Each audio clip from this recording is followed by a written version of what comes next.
नमस्कार दोस्तों, स्वागत है आपका एक्सेल एकेडमी में। I am Shubham विद्यु। दोस्तों, अगर आप भी मेरे साथ हैं तो वीडियो को लाइक शेयर और चैनल को जरूर सब्सक्राइब करें। दोस्तों, आज के इस वीडियो में हम बीबीसी वर्सेस भारत के बारे में जानेंगे। तो यहाँ पर जैसे लिख दिया गया है कि चर्चा के मुख्य आधार, तो चर्चा के मुख्य आधार में हम जिस टॉपिक पर चर्चा करने वाले हैं वो बीबीसी के साथ जुड़ा हुआ है। तो बीबीसी वर्सेस भारत, यहाँ पर दो टॉपिक हमारे समक्ष प्रस्तुत होते हैं। एक है इंदिरा गांधी जी से जुड़ा हुआ, जो कि हम किसे ले सकते हैं, पास्ट टाइम की बात के मतलब पास्ट टाइम का जो इतिहास है उसके अंतर्गत रख सकते हैं। और यहाँ पर प्रेजेंट टाइम का जो विवाद है, कंट्रोवर्सी है, वो मोदी जी के साथ जुड़ी हुई है। तो यहाँ पर सबसे पहले जो बताया जा रहा है कि इस बात को हम समझने की कोशिश करेंगे कि इंदिरा गांधी जी, जैसे अगर मैं इसे लिखने की कोशिश करूं, इंदिरा गांधी वर्सेस बीबीसी, जैसे कि आगे अभी पीपीटी में बताया गया है। तो इंदिरा गांधी वर्सेस बीबीसी का विवाद कब शुरू होता है, क्यों शुरू होता है और इस पर इंदिरा गांधी जी का क्या एक्शन होता है, इस बात को हम समझेंगे। और इसके बाद जो हमारा सेकेंड टॉपिक, आज प्रेजेंट का टॉपिक है, मोदी जी के साथ जुड़ा विवाद जो है 2002 का जो गुजरात दंगा हुआ था, उस पर जो डॉक्यूमेंट्री रिलीज की है किसने, बीबीसी ने, जिसके कारण विवाद शुरू हुआ है, उसको हम समझने की कोशिश करेंगे। और यहाँ पर जो सेकेंड टॉपिक है उसमें बताया जा रहा है कि भाजपा के नेताओं का बीबीसी के प्रति क्या दृष्टिकोण है, इस बात को हम समझेंगे। और जो तीसरा सबसे महत्वपूर्ण टॉपिक है वो ये है कि नेताजी सुभाष चंद्र बोस ने बीबीसी के बारे में क्या कहा था, अर्थात बीबीसी के विषय में कौन सी ऐसी भविष्यवाणी की थी जो कि आज सच साबित होती दिख रही है, इसके बारे में हम जानेंगे। तो चलिए शुरू करते हैं। और ये काफ़ी इंफॉर्मेटिव वीडियो होगा, तो आप प्लीज़ वीडियो को पूरा देखें, आपको सभी बातें समझ में आएंगी। तो चलिए शुरू करते हैं दोस्तों। यहाँ पर सबसे पहले जो बताया जा रहा है बीबीसी वर्सेस इंदिरा गांधी। तो दोस्तों, बीबीसी वर्सेस इंदिरा गांधी का जो मुद्दा है वो कब शुरू होता है, क्यों शुरू होता है, इस बात को हम समझते हैं। लेकिन यहाँ पर अगर हम अतीत से लेकर आज तक ध्यान दें तो हमें एक बात समझने में आती है कि बीबीसी के प्रति जो भारत का दृष्टिकोण है वो कैसा है, इसके बारे में तो हम अभी वीडियो में जान ही लेंगे। लेकिन मूल बात जो हमारे लिए है वो यही है कि बीबीसी ने जब भी कोई डॉक्यूमेंट्री रिलीज की है तो विवाद शुरू हुआ है, बाकी अपना काम बीबीसी कर रहा है। तो इन्हीं डॉक्यूमेंट्री के कारण बीबीसी का भारत में विवाद होता है और क्या मामला होता है, इस बात को हम पूरा डिटेल में समझेंगे। एक तरीके से ये जो लाइन मैंने बोली ये पूरे वीडियो का सारांश है, जो कि मुझे लास्ट में बोलना चाहिए था, लेकिन मैंने कहानी को एक रूप देने के लिए इस बात को आपके समक्ष बोल दिया। तो यहाँ पर हम सबसे पहले अगर समझें तो यहाँ बताया जा रहा है दोस्तों कि गांधी ने, मतलब इंदिरा गांधी जी ने बीबीसी पर एक नहीं 2 बार प्रतिबंध लगाया है। क्यों लगाया है, कब लगाया है, किस कारण लगाया है, इन सभी बातों को हम डिटेल में समझते हैं। तो यहाँ सबसे पहले बताया जा रहा है कि कलकत्ता और फैंटम इंडिया नाम की 2 डॉक्यूमेंट्री बीबीसी ने जारी की थी, जिसके कारण पहला विवाद शुरू होता है। और टाइम होता है 1970 का, टाइम होता है 1970 का।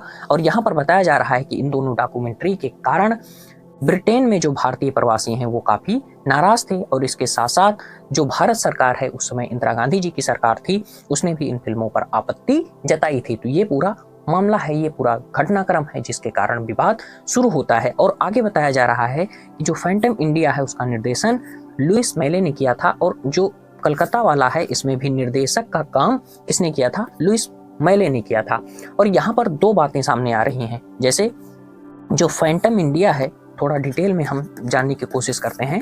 तो यहाँ पर बताया गया फैंटम इंडिया में कि सरकार ने इस बात पर गौर किया, या सरकार ने ऐसा पाया कि जो भारत के विकसित एरिया हैं और जो अविकसित एरिया हैं, तो बीबीसी की जो डॉक्यूमेंट्री है वो जो विकसित एरिया हैं उनको छोड़ करके अविकसित एरिया की जो तस्वीर है उसे अलग तरीके से ज्यादा प्रदर्शित कर रहा है, अर्थात पक्षपात तरीके की तस्वीर प्रस्तुत की जा रही है। ये मामला हमने यहाँ से देख लिया।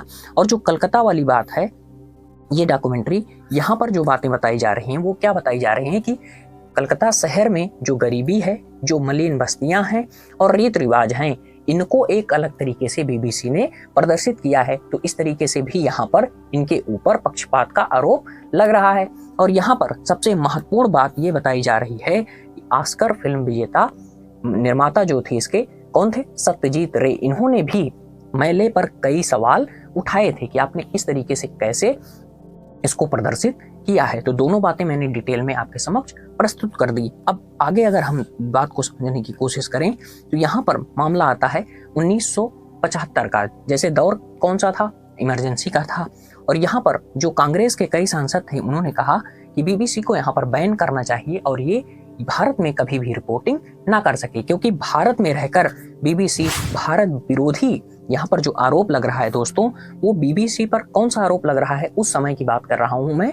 तो भारत पर बीबीसी जो बीबीसी है वो भारत में रह रहा है, लेकिन भारत में रहकर भी यह भारत विरोधी लेख को छाप रहा है, ऐसा उस समय आरोप लगाया गया और इसे बैन करने की पूरी बात की गई। तो यहाँ पर जो इंदिरा गांधी जी से जुड़ा दो विवाद था, पहला विवाद 1970 वाला, दूसरा विवाद 1975 वाला, पूरा मैंने एक्सप्लेन कर दिया एकदम सिंपल भाषा में। ठीक दोस्तों, अब इसके बाद हम अपना सेकेंड टॉपिक देखते हैं। तो यहाँ पर बताया जा रहा है कि बीबीसी का जो विवाद हुआ है प्रेजेंट टाइम में भाजपा के साथ, वो क्या है 2002। ये क्या था दोस्तों, ये था गुजरात दंगा का मामला।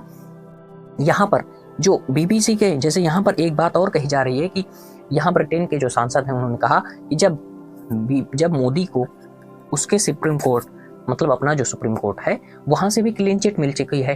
ठीक, तो यहाँ पर क्या जो है कि जो ये डॉक्यूमेंट्री है ये एक तरीके से भ्रामक है, इसका कोई वजूद ही नहीं है। तो यही बात यहाँ पर सामने आ रही है और यहाँ पर बताया जा रहा है कि जो कानून मंत्री हैं, अपने कानून मंत्री, उन्होंने क्या कहा कि वे बीबीसी की कसम खाते हैं। उनका कहना है कि जो लोग हैं वो बीबीसी की कसम खाते हैं, लेकिन वे भारतीय अदालतों पर विश्वास नहीं करेंगे।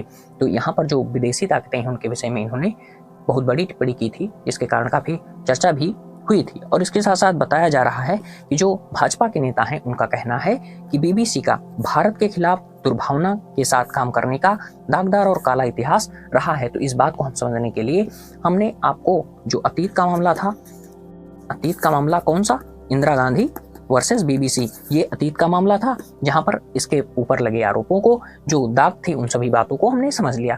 तो जब हम चीजों को इंटरलिंक करते हैं तो हमें ज्यादा समझ में आता है। अब इसके साथ एक बहुत महत्वपूर्ण बात यहाँ पर आपके लिए मैंने रखा है, अगर थोड़ा सा और जूम कर दूं, अगर ये हो रहा हो तो यहाँ पर बताया गया है दोस्तों कि 2022 की, गौर कीजिएगा, थोड़ा सा एडजस्ट करता हूँ, 2022 rights institute digital news report के अनुसार पिछले 5 वर्षों में, 5 वर्ष कौन सा लिया जा रहा है, 2018 से 2022, बात क्लियर। तो यहाँ पर बताया गया कि बीबीसी न्यूज पर भरोसा का जो परसेंटेज है वो 75% से घट करके 55% हो गया। तो ये रिपोर्ट है और ये जो इनका इस तरीके का रिकॉर्ड है, इस तरीके की बातें हैं, इस तरीके की कंट्रोवर्सियां हैं, जिसके कारण जो भरोसे, मतलब जैसे कोई न्यूज आ रही है तो वहां पर ये कितनी सच साबित होगी, यहाँ पर कहीं बीबीसी अपना कोई अलग ओपिनियन तो नहीं व्यक्त कर रहा है। इन सभी बातों के चलते इसका जो बिलीफ करने का, इस पर भरोसा करने की जो बातें हैं वो काफ़ी ज़्यादा कम हुई हैं। तो ये एक तरीके की रिसर्च है, एक तरीके की रिपोर्ट है, इसमें मेरी कोई बातें नहीं शामिल। आइए दोस्तों, अब हम अपनी थर्ड कड़ी को शुरू करते हैं। तो यहाँ पर बताया गया, लास्ट टॉपिक है ये, तो यहाँ पर बताया जा रहा है कि भाजपा सांसद ने अगस्त 2022 में यूके की एक पत्रिका है दी स्पेक्टेटर में प्रकाशित एक कहानी का लिंक साझा किया, जिसमें आरोप लगाया गया था कि बीबीसी हुआवेई से पैसा ले रहा था। यही बात भाजपा नेता ने बीबीसी पर आरोप के तौर पर कही और जो मतलब आधार बताया वो कौन सा था, इसी पत्रिका में एक लेख या एक कहानी छपी हुई थी, उसी को अपना आधार बनाया। और इसके बाद बीजेपी नेता अमित मालवीय ने दावा किया कि जो डॉक्यूमेंट्री का इस्तेमाल किया जा रहा है, 2002 के दंगे वाली मोदी जी के खिलाफ जो डॉक्यूमेंट्री आई है, उस पर इन्होंने कहा इसका जो इस्तेमाल किया जा रहा है वह टारपीडो इंडियाज ग्रोथ स्टोरी के लिए किया जा रहा है, ऐसा भाजपा नेताओं का आरोप है। और इसके बाद जो कांग्रेस के नेता हैं, इनका कहना है कि कांग्रेस सांसद कीर्ति जी का कहना है कि ने कहा कि बीबीसी के जो मतलब चित्र मतलब डॉक्यूमेंट्री होता है पर प्रतिबंध लगाना सरकार का एक बचकाना तरीका है। और इसके साथ साथ इन्होंने कहा अगर आपके पास कोई ठोस सबूत हो, मतलब जैसे इसका जो बीबीसी यहाँ पर गलत तरीके से रिपोर्टिंग कर रहा है, तो आपको जो है कि इसकी जांच करानी चाहिए और उसे बेनकाब करना चाहिए। अब हम आइए जानते हैं अपने नेताजी के बारे में। तो आज़ाद हिंद रेडियो पर नेताजी ने ब्रिटिश ब्रॉडकास्टिंग कॉरपोरेशन और ऑल इंडिया रेडियो को क्रमशः बल्फ एंड ब्लस्टर कॉरपोरेशन और जो ये ऑल इंडिया रेडियो है इसको एंटी इंडियन रेडियो के रूप में संदर्भित किया था। तो आज जो ये कंट्रोवर्सी शुरू हुई है तो इस पर बहुत से नेता, बहुत से लोग नेताजी के द्वारा कही गई इन बातों को दोहरा रहे हैं और वे इसे एक भविष्यवाणी के तौर पर कह रहे हैं और वे कह रहे हैं कि बीबीसी का जो काला इतिहास था या उसका जो अलग टाइप का नज़रिया था उसे नेताजी ने पहले ही समझ लिया था। तो आज आशा करता हूँ यह वीडियो आपके लिए काफ़ी ज़्यादा रोचक रहा होगा। तो वीडियो को लाइक शेयर जरूर करें और चैनल को जरूर सब्सक्राइब करें। मिलते हैं किसी नेक्स्ट वीडियो में। आप सभी लोगों का बहुत बहुत धन्यवाद दोस्तों।